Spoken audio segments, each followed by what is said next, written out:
স্বাগত বন্ধুরা।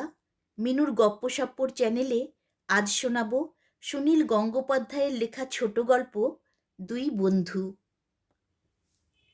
৯ মাসে ৬ মাসে সত্যচরণ একবার করে আসেন বন্ধু সদাশিবের সঙ্গে দেখা করতে। দুজনেরই বয়স এখন ৮০ ছুঁই ছুঁই।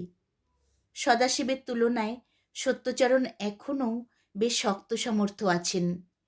দিব্যি একাই হেঁটে চলে আসেন নারকেলডাঙ্গা থেকে ভবানীপুর। ভিড়ের ট্রামে বাসে চড়তে নামতেই বরং তার অসুবিধে হয়। হাঁটার অভ্যেসটা তার বরাবরের। সদাশিব নিজস্ব গাড়ি চালিয়েছেন যৌবন বয়স থেকেই। একসময় তার স্টুডিবেকার গাড়ি ছিল। হাঁটা দূরের কথা, তিনি ট্রাম বাসেও চেপেছেন জীবনে খুবই কম। হয়তো সেই কারণেই তার দুটো হাঁটুই গেছে। এখন সিঁড়ি দিয়ে একটুখানি উঠতেই প্রবল কষ্ট হয়। সেই জন্য তিনি ৩ তলাতেই বসে থাকেন প্রায় সর্বক্ষণ। সত্যচরণের রোগা লম্বা চেহারা, হাতে সবসময় একটা ছাতা থাকে। সেই ছাতাটাই লাঠির কাজ করে। তিনি অবশ্য ধুতির বদলে প্যান্ট শার্ট পছন্দ করেন, বরাবর একটা বিদেশি কোম্পানিতে চাকরি করেছেন বলেই। এখন অবশ্য তার বড় ছেলেরই প্রায় রিটায়ার করার বয়স হয়ে গেল। সন্ধ্যের সময় তিনি ভবানীপুরে এসে বন্ধুর বাড়ির সামনে রাস্তায় দাঁড়িয়ে হাঁক দেন, সদাশিব, সদাশিব। এ বাড়ির গেটে কলিং বেল আছে, কিন্তু সে কথা মনে থাকে না সত্যচরণের। বরাবর এই রকম চেঁচিয়ে ডাকাই অভ্যেস। সদাশিবের বাড়িটা বেশ বড়। নাতি নাতনি ভাগ্নে ভাগ্নি নিয়ে প্রায় ২০-২২ জনের সংসার। প্রেসের ব্যবসা করে সদাশিব প্রচুর সম্পত্তি করেছেন। সে ব্যবসা এখনও ভালোই চলছে। ২ ছেলে সেই ব্যবসা দেখে। কিন্তু এই বয়সেও সদাশিব সব কিছুর কর্তৃত্ব ছেড়ে দেননি।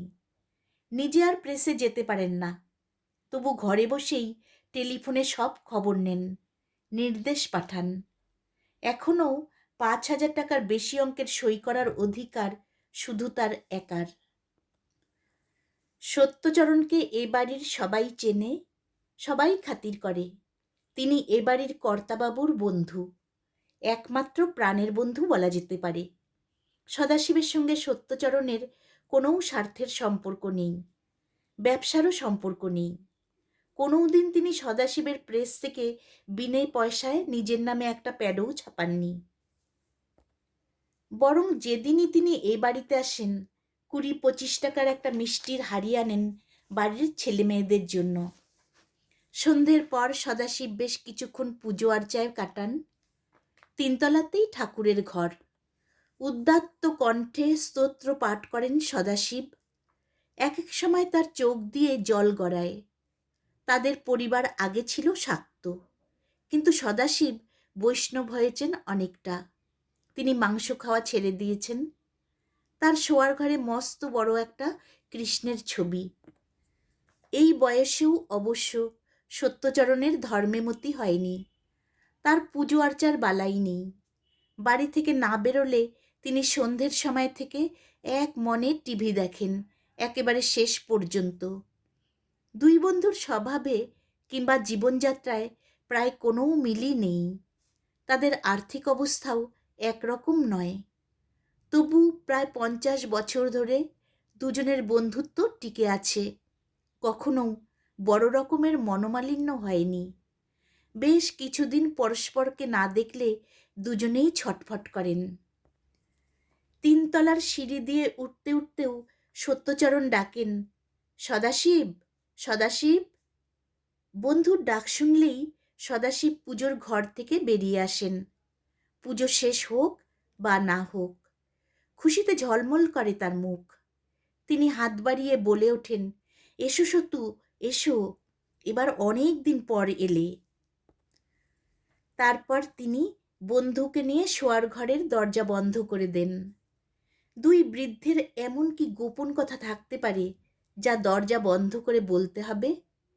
সদাশিবের ছেলে মেয়েদের ধারণা ওরা দুজনেই ওই সময় মদ খান। তা এই বয়সে এত ঢাক ঢাক গুড়গুড়েরই বা দরকার কি? সদাশিব এ বাড়ির বড় কর্তা। তিনি মদ খেলেই বা কে আপত্তি করবে? তার স্ত্রীও বেঁচে নেই। 2 ছেলেই নিয়মিত মদ্যপান করে। আজকাল বড় বড় কোম্পানির অর্ডার আদায় করতে গেলে পার্টি দিতে হয়, আর পার্টিতে কি মদ ছাড়া চলে? সদাশিবের ঘরের আলমারিতে সত্যিই থাকে রকমারি মদের বোতল, কিন্তু তিনি মাসের পর মাস মদ ছুঁয়েও দেখেন না। একমাত্র সত্যচরণ এলেই 2টি গ্লাস নিয়ে বসেন। সে সময় তার ঘরে অন্য কারোর ঢোকা নিষেধ। সত্যচরণ জীবনে কখনো 2 পেগের বেশি মদ্যপান করেননি এক বৈঠকে। নেশা করার প্রশ্নই ওঠে না।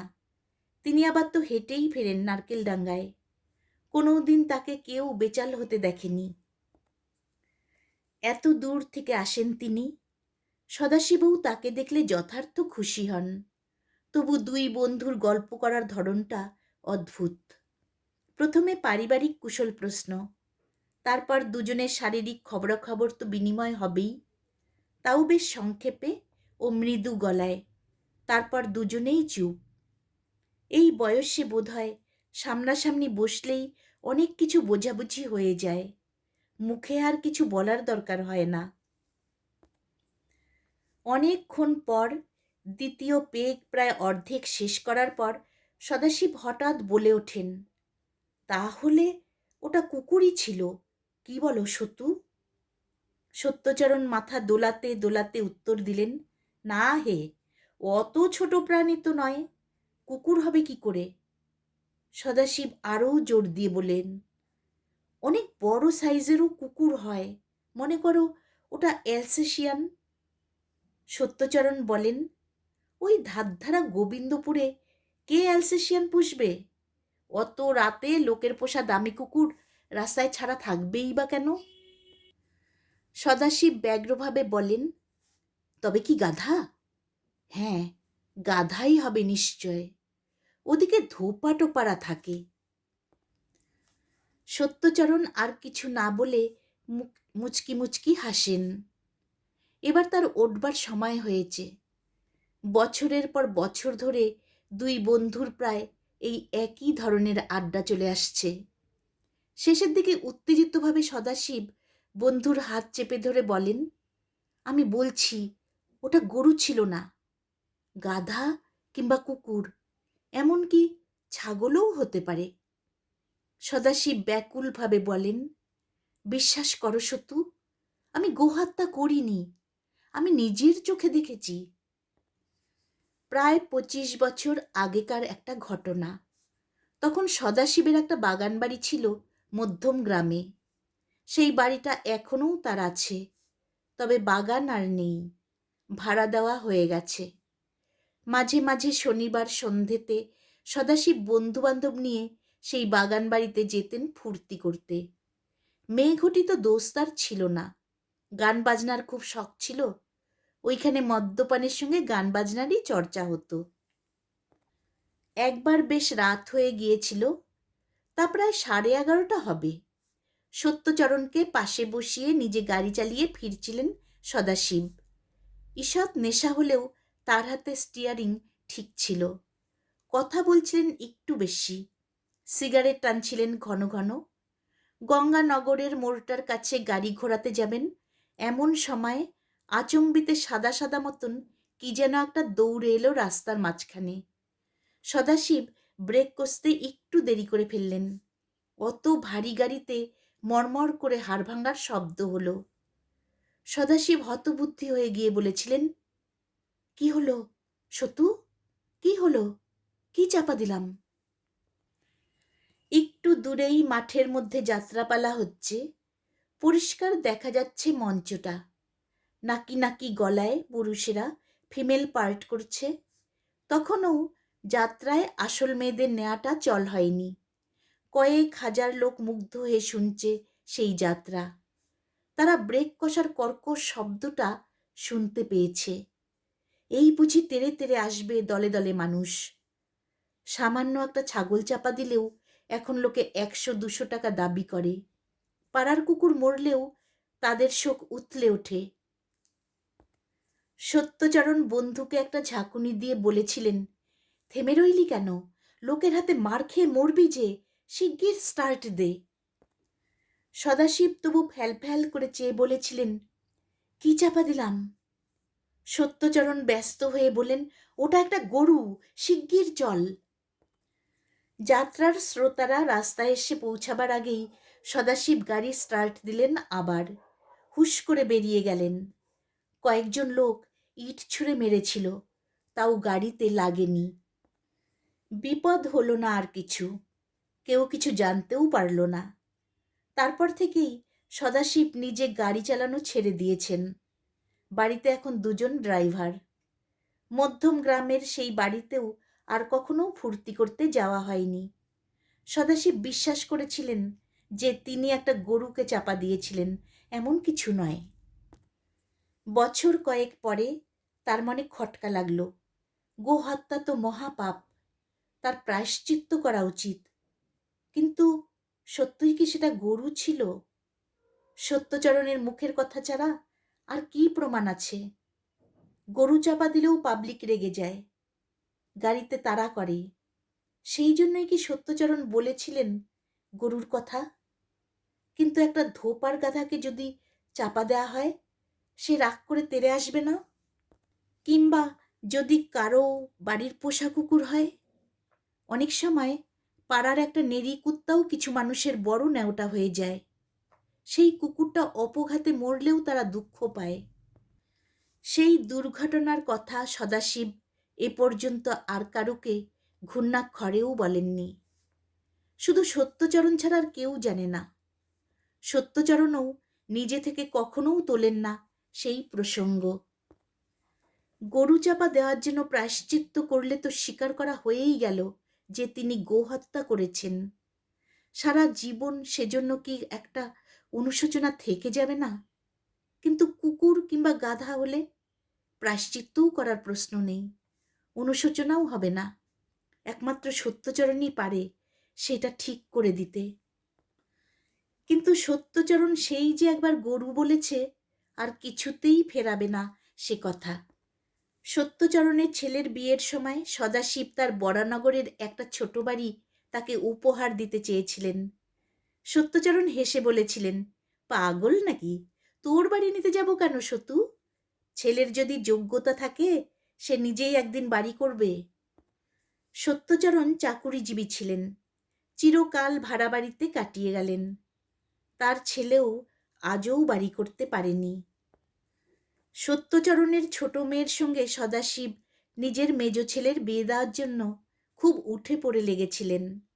দুই পরিবারে জাতেরও অমিল নেই, থাকলেও সদাশিব বোধহয় গ্রাহ্য করতেন না। বন্ধুর চেয়ে বড় জাত আর হতে পারে নাকি? সে বিয়ের ব্যাপারে সত্যচরণ উৎসাহও দেখাননি, আপত্তিও করেননি। পরে জানা গেল সেই মেয়ে তার বিশ্ববিদ্যালয়ের এক বন্ধুকে পছন্দ করে বসে আছে। সত্যচরণ মেয়েকে শাসন করে সেই সম্পর্ক ভেঙে বন্ধুর ঘরে কন্যা দেওয়ার জন্য কোনো উদ্যোগ নিলেন না।